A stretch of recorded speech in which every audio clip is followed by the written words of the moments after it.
Əvvəllər tanımadığımız idi. Bunları heç bu anaları, övladları tanımırdım. Amma bizi görsən birimizdən mehriban, yaxın edir. İçeriden çıxanda da mən deyirdim ki, bu ana hansı anadır görəsən.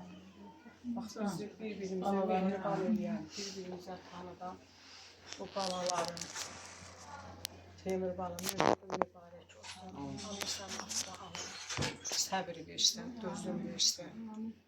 Sizi yaşatsın bu dünyada. Allah sizi İmam Hüseyin'den ayrı salmasın. Tarixdə həmişə müharibələr olub, həmişə. İmam Hüseynin deyiləm, dövründə olub, onlar da ana bilir ki, o da elə tarixi bir müharibə idi, bir-birindən. O da, onlar da dini təbliğ edirlər. Görsən, hər müharibə, hər döyüş yadda qalmır.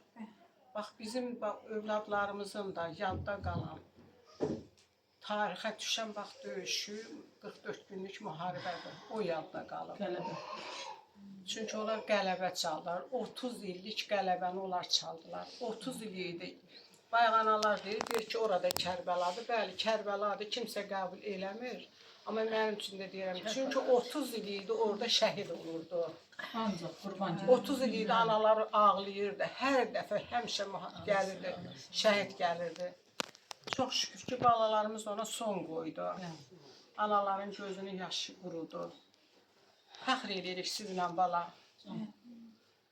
Allah sizi yenə edəlim. İmam Hüseyin'in siz körpəsiniz. Bunlar, bugünkü şəhidlərin ikisi də əskərdir.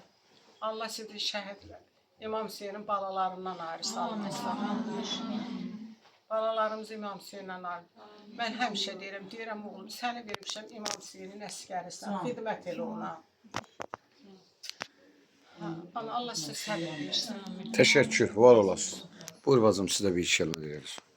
Mən bu şəhid analarının qarşısında həqiqətən baş əyirəm, bayaqdan özlərinə də deyirəm ki, həqiqətən qibtə eləyirəm sizin halınıza, xoş olsun halınıza.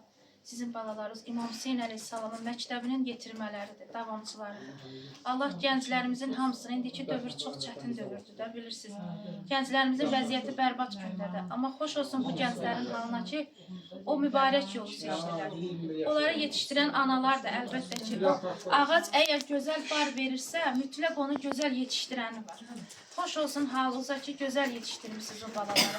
O ağaca gözəl bağbanlıq eləmişsiniz. Allah sizi də inşallah qiyamətin günündə balalarınızın şəfayətinə nail olanlardan versin. İmam Hüseyin əleyhissalamın əzalı günlərdir, bilirsiniz.